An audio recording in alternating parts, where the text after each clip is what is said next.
Welcome back to F1 Inlap. Forget the championship for a moment because this is an upgrade weekend, and the Hungaroring is where the paddock finds out who spent their summer wisely. Aston Martin have finally unwrapped it. A 16-part B-spec car, Adrian Newey's first big fingerprint on this team, a new nose, a new floor, a new diffuser, a new rear wing. Newey calls it promising, but only the first part, and he says the goal for now is simply getting back to respectability. McLaren have brought their long-awaited floor upgrade too, plus a curious rotating rear wing they only bolted on for this session before taking it straight back off, and it is a landmark weekend for the circuit itself. 40 years of the Hungarian Grand Prix, every corner now named after a legend of the sport, hot track, tight corners, almost no overtaking on Sunday, so every 10th found today matters twice as much. Let's take a look. So before a single lap time matters, look at where these teams actually stand. Aston Martin are second from bottom of the constructors with a single point all season, which is why that Newey B-spec carries so much weight.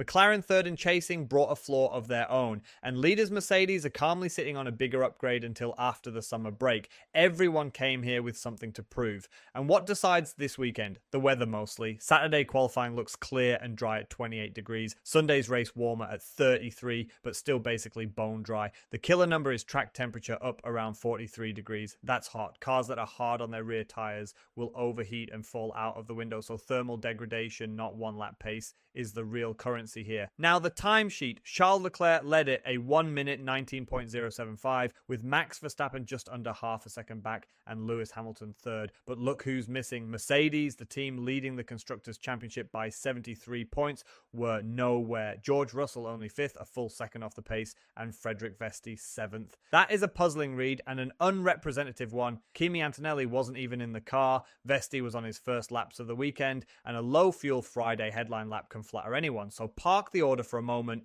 because here's where the truth lives: the fuel corrected long runs. And the team that was nowhere on one lap is suddenly on top. On the medium, it's George Russell out front with Leonardo Fornaroli standing in for Oscar Piastri at McLaren, shadowing him just a tenth and a half back, which is seriously eye-catching. Hamilton is nearly a second adrift on the soft. Alexander Albon and Gabriel Bortoleto are dead even at the top. So Ferrari's headline lap doesn't carry into race trim, and whatever Mercedes were doing on Friday afternoon, their race pace was there all along. Which brings us to Rookie Watch. Frederick Vesti, deputizing for Kimi Antonelli, ran the same medium tyre as Russell in the same car, the cleanest comparison you'll get. On race sim pace, he was around 1.5 seconds a lap off. That's a respectable outing for a stand-in learning the machine, even if Russell showed exactly what that Mercedes can really do. And in identical cars, two things jumped out. Arvid Lindblad edged Liam Lawson by just over a tenth, a proper benchmark battle at Racing Bulls. But the eyebrow raiser is Carlos Sainz, nearly 2 seconds slower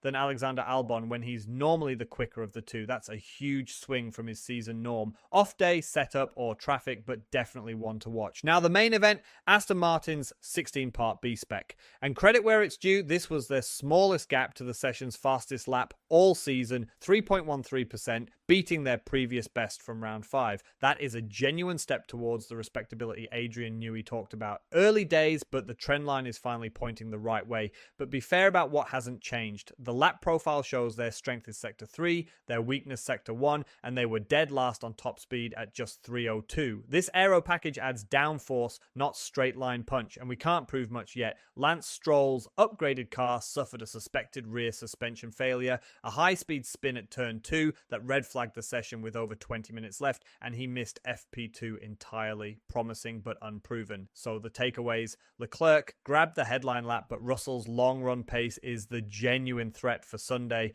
and in this heat the tyre managers hold the aces. The standout drive though, Leonardo Fornaroli shadowing Russell in that McLaren while filling in for Piastri, a seriously composed showing, and Aston Martin quietly had their best Friday of the year. Plenty to chew on before qualifying. If you enjoyed this, hit subscribe. There's fresh analysis after every session.